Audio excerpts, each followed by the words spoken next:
Assalamualaikum warahmatullahi wabarakatuh. Om Swastiastu, Namo Buddhaya, salam kebajikan. Sebelumnya, perkenalan dulu nih. Tak kenal maka tak sayang. Nama saya Lutfi Syarfauzi dari Program Studi Pendidikan Sosiologi Antropologi FKIP UNS Angkatan tahun 2021. Nah, untuk sekarang ini saya sedang menempuh magang kependidikan berupa pengenalan lapangan persekolahan di SMA Negeri 2 Surakarta. Untuk memenuhi tugas dan kriteria khusus terkait dengan pengenalan lapangan persekolahan ini, maka saya akan membuat video pembelajaran terkait dengan mata pelajaran sosiologi, khususnya di kelas 10 dengan submateri keberagaman identitas yang ada di lingkungan sekitar kita. Semoga video ini dapat mengedukasi kita semua tentang pentingnya keberagaman yang ada di Indonesia. Terima kasih. Selamat menyaksikan. Keberagaman identitas di lingkungan sekitar kita. Pernah nggak sih kalian merasa sedikit berbeda dengan orang lain? Tapi justru karena atas dasar perbedaan itu tadi, kalian jadi open-minded ataupun terbuka terkait dengan ternyata di lingkungan sekitar kita itu banyak loh hal-hal yang berbeda. Di kehidupan kita sehari-hari, kita itu tak jarang menemukan berbagai macam perbedaan yang ada di lingkungan kita. Mulai dari cara pandang ataupun perspektif, lalu cara berpakaian atau style outfit yang kita kenakan, latar belakang budaya kita yang berbeda, bahasa kita yang berbeda, dan lain segala macam. Berbagai perbedaan tadi menambah dinamika kehidupan masyarakat di Indonesia. Harapannya, dengan berbagai macam perbedaan yang ada tadi, kita semua sebagai masyarakat Indonesia mampu untuk menjelaskan upaya apa saja yang dapat kita lakukan untuk membangun masyarakat Indonesia yang harmonis tentunya. Lalu, apakah itu keberagaman identitas maupun keberagaman identitas? Let's go, kita cari tahu. Sebelum membahas tentang adanya keberagaman, tentunya kita akan membahas dulu terkait dengan identitas. Identitas adalah ciri khusus ataupun karakteristik tertentu yang dimiliki individu yang membedakannya dengan orang lain. Identitas juga dapat dimaknai sebagai atribut pribadi ataupun ciri khas yang melekat pada individu. Identitas itu memiliki berbagai macam aspek di dalamnya, seperti ciri fisik, jenis kelamin, agama, ras, suku, preferensi, dan juga nilai-nilai yang terkandung di dalamnya. Keberagaman identitas adalah suatu hal yang umum kita temui di kehidupan kita sehari-hari. Setiap individu dalam kehidupan masyarakat itu punya pengalaman dan juga latar belakang masing-masing yang memperkaya kehidupan dinamika masyarakat. Menurut Anthony Giddens, salah satu tokoh sosiologi, identitas dapat dibedakan menjadi dua jenis, yaitu identitas primer dan juga identitas sekunder. Identitas primer adalah identitas yang terbentuk pada awal kehidupan, termasuk gender, ras, dan juga etnis.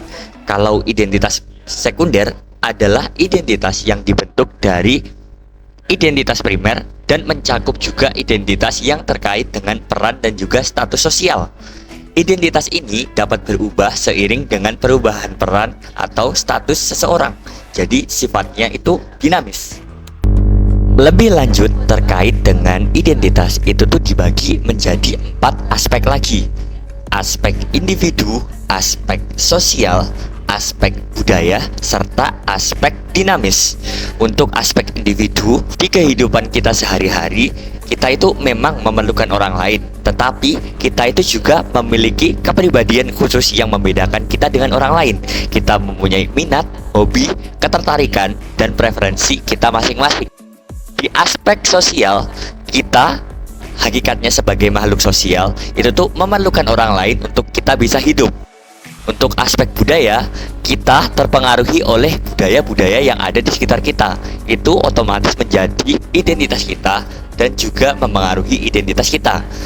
Dan yang terakhir ada aspek dinamis berupa kebudayaan dan juga identitas kita itu tuh bisa berubah seiring dengan perubahan seperti peran dan juga status kita yang kita sandang di masyarakat.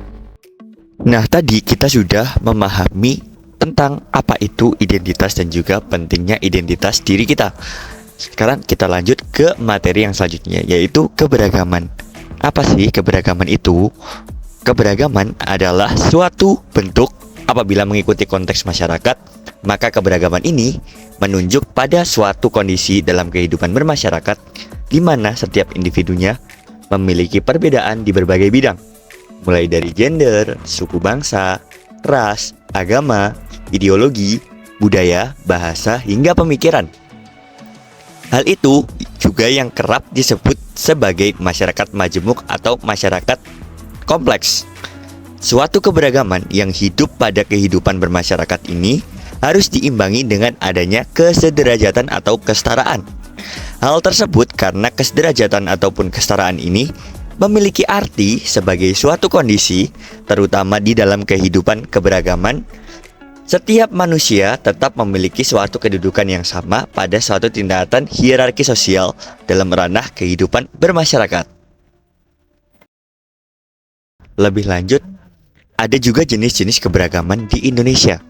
Di Indonesia sendiri ada 5 jenis keberagaman, yaitu yang pertama keberagaman suku, yang kedua keberagaman agama, yang ketiga keberagaman ras, yang keempat keberagaman bahasa, dan yang terakhir yang kelima keberagaman latar belakang sosial. Nah, itu tadi adalah keberagaman dan juga identitas dari bangsa Indonesia. Namun, untuk mempelajari lebih lanjut, ternyata keberagaman dan keberagaman identitas di Indonesia ini juga berdampak terhadap masyarakat di dalamnya loh, baik itu dampak positif maupun dampak negatif. Dampak positif keberagaman itu ada 4 jenis, seperti inovasi, kolaborasi, pertumbuhan, dan juga harmoni. Dampak positif keberagaman yang pertama di Indonesia, kita menemukan adanya inovasi. Keberagaman mendorong lahirnya gagasan dan juga solusi baru. Inovasi-inovasi ini muncul dari banyaknya perspektif ataupun pola pikir masyarakat di sekitar kita dengan berbagai macam latar belakang budaya maupun latar belakang sosial yang berbeda-beda. Itu menimbulkan inovasi dan juga kebaruan untuk kehidupan masyarakat yang lebih maju. Yang kedua, ada dampak kolaborasi. Kita bisa saling melengkapi satu sama lain dan bekerja sama dalam keragaman. Jadi, perbedaan ini bukan sebagai dasar adanya perpecahan, melainkan untuk kita bisa saling berkolaborasi dan juga saling bekerja sama memenuhi kekurangan kita masing-masing. Yang ketiga, adanya pertumbuhan. Keberagaman membuka peluang untuk berkembangnya berbagai bidang di kehidupan masyarakat seperti budaya, perekonomian, pendidikan, politik, dan lain-lain. Pertumbuhan itu tadi didukung oleh adanya keberagaman yang saling menjadi satu kesatuan yang mewujudkan masyarakat yang harmonis. Dan yang terakhir, harmoni. Menerima perbedaan dapat menciptakan perdamaian dan kerukunan. Dengan kita bisa saling memahami, saling mengerti, saling mentoleransi satu sama lain, kita bisa mewujudkan masyarakat yang harmonis dan berjalan dengan semestinya, seperti dalam teori struktural fungsional. Selain adanya dampak positif yang ditimbulkan oleh keberagaman, ada juga dampak negatif dari adanya keberagaman di Indonesia. Antara lain minoritas, konflik, stereotip, dan juga prasangka. Minoritas adalah mereka yang jumlahnya kurang dari 50% jumlah penduduk di wilayah domisilinya. Status minoritas pada umumnya diberikan kepada kelompok kecil masyarakat yang memiliki perbedaan mencolok jika dibandingkan dengan kelompok-kelompok yang lebih besar. Perbedaan tersebut dapat berupa identitas, ras, suku, budaya, bangsa, bahasa, agama, pandangan politik, bahkan orientasi seksual. Contoh yang paling gampang dari kaum-kaum minoritas ini adalah kaum-kaum biseksual ataupun LGBT. Ada contoh lain yaitu kaum-kaum dengan aliran agama yang kurang diminati ataupun kurang dipahami oleh masyarakat secara umum, seperti kaum Ahmadiyah di agama Islam yang kalah pamor dengan adanya NU, Muhammadiyah, LDII, MTA, dan lain-lain. Dampak yang kedua adalah konflik. Masalah pokok sebagai penyebab konflik bukan pada perbedaan aspek doktrin ajaran, tetapi pada masalah non-teologis. terutama pada kecemburuan keagamaan, yaitu karena adanya gaya hidup kelompok-kelompok tertentu. Kelompok-kelompok tertentu di sini yang dimaksudkan adalah kelompok-kelompok yang berbeda dari sudut pandang agama. Banyak sekali konflik-konflik keagamaan di Indonesia, semisalnya konflik-konflik yang berkaitan dengan rumah ibadah, seperti konflik penutupan rumah ibadah, penyegelan rumah ibadah, bahkan penghancuran rumah ibadah. Dampak negatif keberagaman yang ketiga adalah stereotip. Stereotip adalah penilaian yang tidak seimbang terhadap suatu kelompok masyarakat.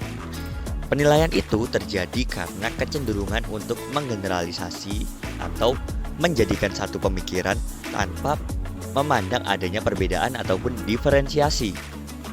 Contoh yang paling mudah dari stereotip ini adalah pandangan kita yang melihat bahwa kaum-kaum perempuan itu tuh lebih lemah daripada kaum laki-laki. Dampak negatif yang terakhir adalah prasangka.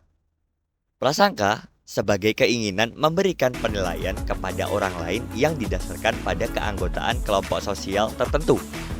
Istilah prasangka atau prejudis ini sering digunakan untuk mendeskripsikan suatu kecenderungan berpikir dengan meletakkan orang lain dengan jalan negatif yang didasarkan pada stereotip negatif atau negatif stereotip. Contoh prasangka adalah kita menuduh orang lain tanpa adanya bukti yang jelas ataupun kebenaran dari tuduhan kita itu tadi belum bisa dibuktikan. Nah, itu tadi materi terkait keberagaman identitas di lingkungan sekitar kita. Untuk kesimpulannya, keberagaman kehidupan merupakan aset bagi masyarakat Indonesia. Kita dapat membangun masyarakat yang harmonis dan sejahtera dengan menjunjung tinggi toleransi, rasa hormat, kerjasama, kesetaraan, dan juga saling memahami satu sama lain di antara kita. Dengan melakukan langkah-langkah tersebut, masyarakat bisa berjalan dengan semestinya dan kehidupan kita bisa berjalan dengan damai, harmonis dan juga sejahtera. Terima kasih, sekian dari saya. Kurang lebihnya mohon maaf. Burung Iyan, burung cendrawasih. Cukup sekian dan juga terima kasih. Wassalamualaikum warahmatullahi wabarakatuh.